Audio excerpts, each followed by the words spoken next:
William Carey. ఇతను ఇంగ్లాండ్కు చెందిన Baptist machinery.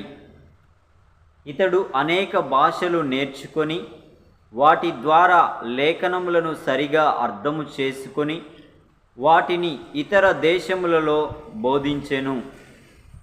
William Carey Greek భాషను నేర్చుకొని క్రొత్త నిబంధన గ్రంథమును మూల భాషలో చదివెను. తరువాత ఇతడు ఫ్రెంచి, డచ్ భాషలను నేర్చుకొనెను.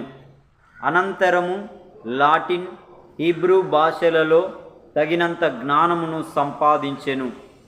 విలియం కేరీ గారు ఇంగ్లాండు సంఘంలో బాప్తిస్మము తీసుకొనెను.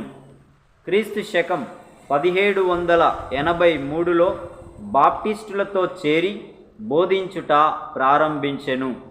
అతడు బోధించుట ప్రారంభించిన మొదటి 8 సంవత్సరములు జీతమేమియూ తీసుకొనకుండా చెప్పులు కుట్టుకొని జీవనోపాధిని సంపాదించుకొనెను.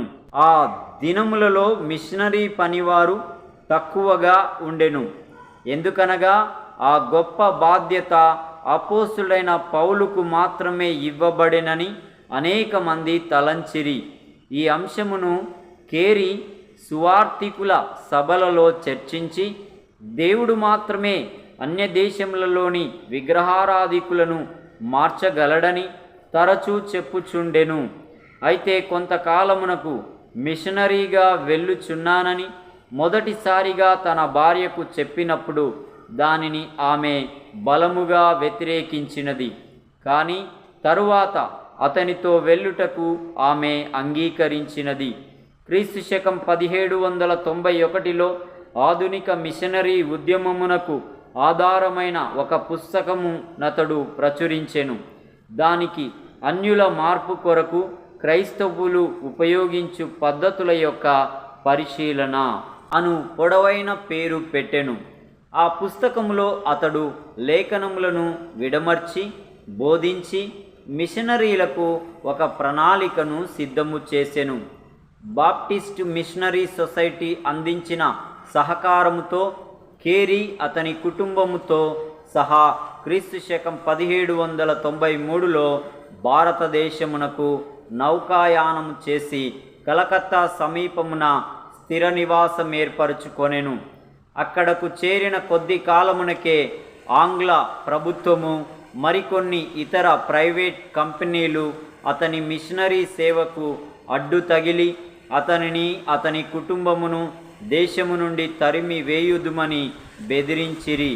అయినను ఆ బెదిరింపులు కష్టములను భరించి అతడు అక్కడనే నిలిచియుండెను. ఇంగ్లాండు నుండి అతనికి అందెడి ద్రవ్య సహాయము చాలా స్వల్పము.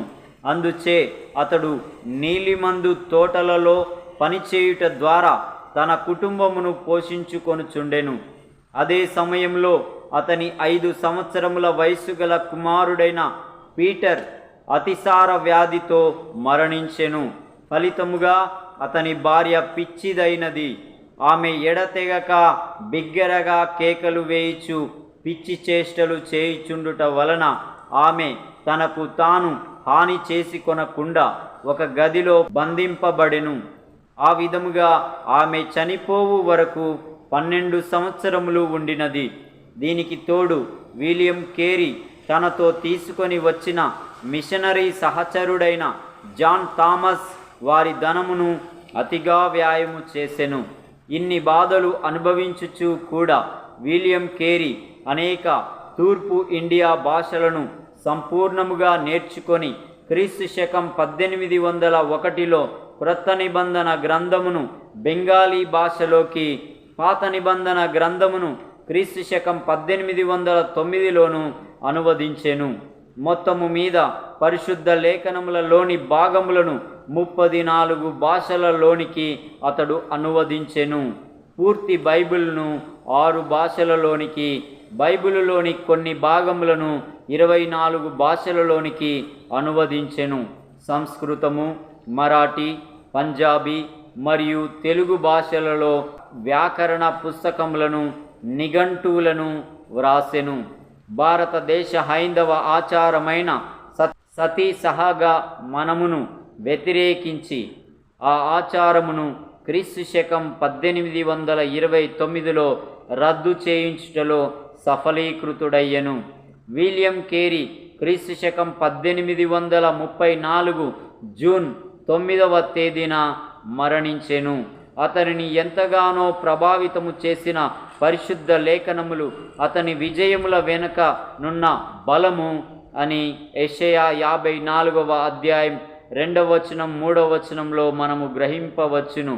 దేవుని నుండి గొప్ప కార్యములను అపేక్షింపుము, దేవుని కొరకు గొప్ప కార్యములను చేయుటకు ప్రయత్నింపుము అని అతను మనకు హితవు పలుకుచూ ఉన్నాడు. మనము కూడా బ్రతికితే దేవుని కొరకు బలముగా బ్రతికి కొందరిని ఆయన వైపు త్రిప్పే ఒక నక్షత్రముగా బ్రతికితే దేవుడు మనయందు ఆనందిస్తాడు. మన బ్రతుకు సార్థకం అవుతుంది. నిత్య రాజ్య ప్రవేశం ఒకనాడు పొందినప్పుడు దేవుని మెప్పు నొందదగిన వారము కాగలుగుతాం. విలియం కేరీ గారు ఎంత శ్రమ ప్రయాస, కుమారుని కోల్పోయి భార్య పిచ్చిదైనప్పటికీ, తన స్నేహితుడు ధనమును ఖర్చు చేసినప్పటికీ, ఆంగ్లేయుల నుండి బాధ అనుభవించినప్పటికీ మన దేశానికి వచ్చి ఆయన గొప్ప సేవలను చేశాడు. అంత మాత్రమే కాదు, మన చేతిలో ఉన్న పరిశుద్ధ గ్రంథం ఈనాడు మనం చదువుటకు మూలకారకుడుగా దేవుని చేత బలమైన యోధునిగా నిలవగలిగాడు. కాబట్టి మనము దానిని చదివి అనుసరించి ఇంకొందరికి మాదిరిగా ఉందాం. దేవుడు మిమ్మును కూడా దేవుని మహిమ కొరకు సిద్ధపరచి వాడుకొనుగాక. ఆమేన్.